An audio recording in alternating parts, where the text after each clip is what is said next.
Hello, class. This is your Case Study 1 Part 3, which is our conclusion of our case study on sediment losses and gains in the San Francisco Bay.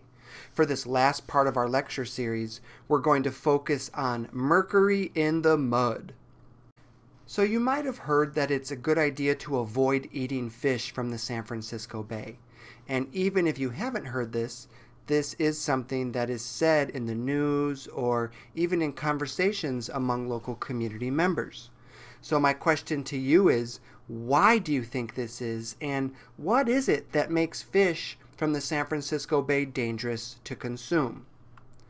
Well, to get at this answer, we have to go back to the gold rush. Remember, historically, the gold rush had to use hydraulic mining in order to get the gold out of the sediment, and then all of that sediment ended up in the San Francisco Bay. But there was other substances used in hydraulic mining, including mercury. And this mercury is very dangerous to living things in high enough concentrations. This mercury was used to help the gold sink through the flowing water-gravel mixture. Thin mercury particles would form what's called a mercury-gold compound and therefore increase the gold recovery rates. Now, large-scale use of mercury stopped in the 1960s when humans finally figured out that it was very toxic to living things.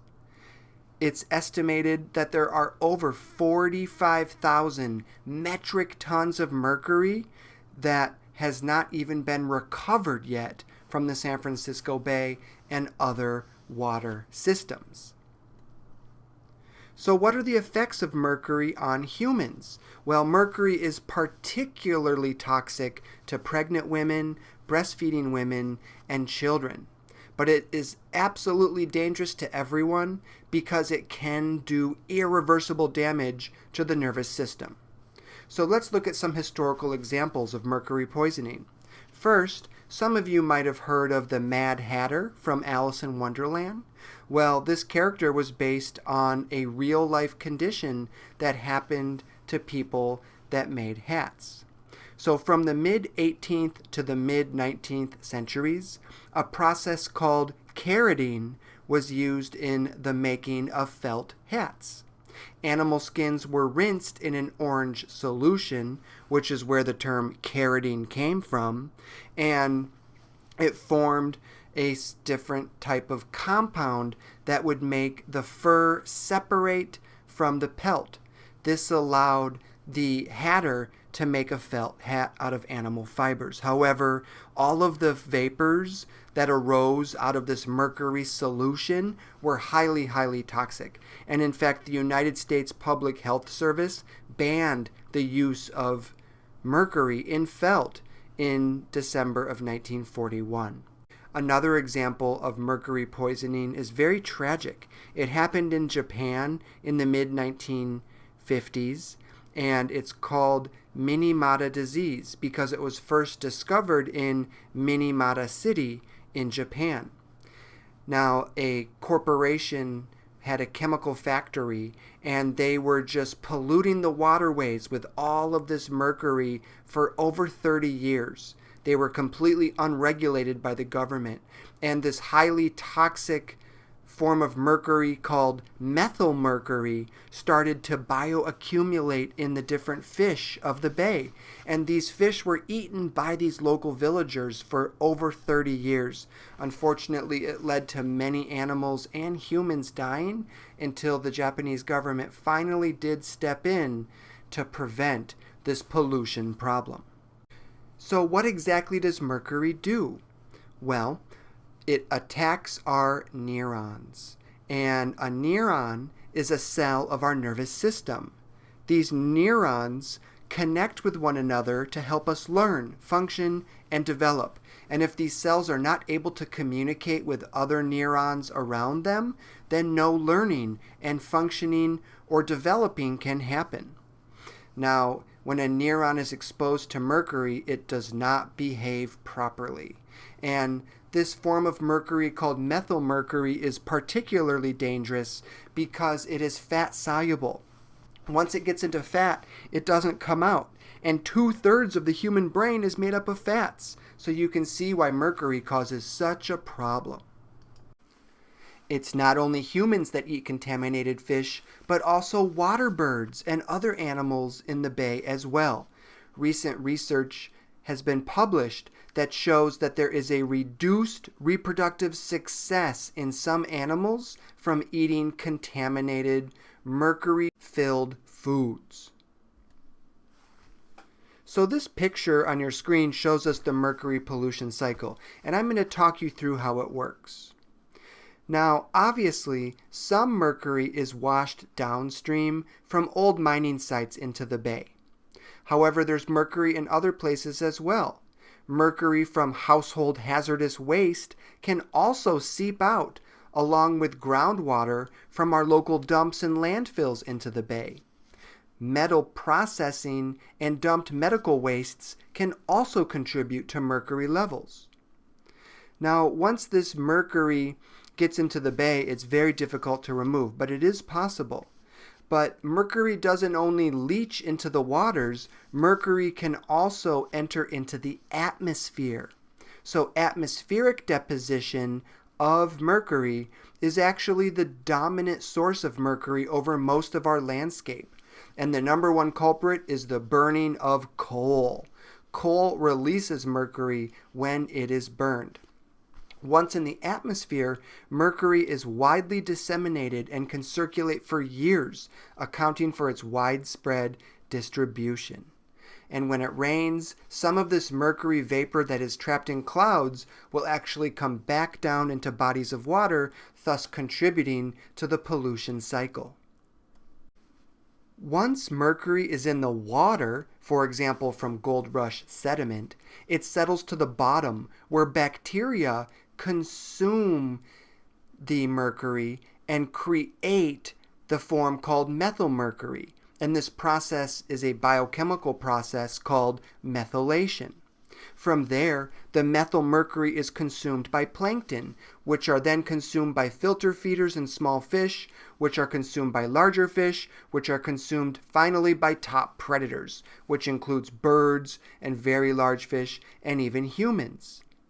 Therefore, larger, older fish tend to have the most mercury in their systems.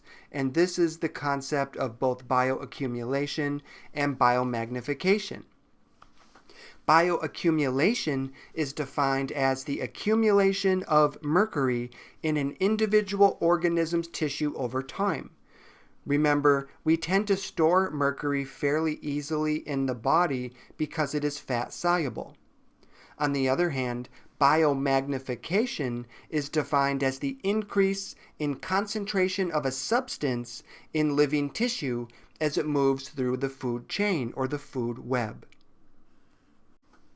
As mercury becomes stuck in the system, it actually becomes more concentrated as it is magnified up our food web. Fish are able to eliminate methylmercury very, very slowly, and so because of that, it builds up in fish in much greater concentrations than in the surrounding water in which the fish live. And as we mentioned previously, this concept of biomagnification means that methylmercury generally reaches the highest levels in predatory fish at the top of the aquatic food chain. So therefore, which fish contain the highest levels of methylmercury? Well, it's fish-eating fish, things such as sharks, swordfish, marlin, and large species of tuna, walleye, largemouth bass, and mahi-mahi, just to name a few. Many of these fish you might recognize as fish that humans love to eat, and we should be aware of the possible mercury contamination in these top predators.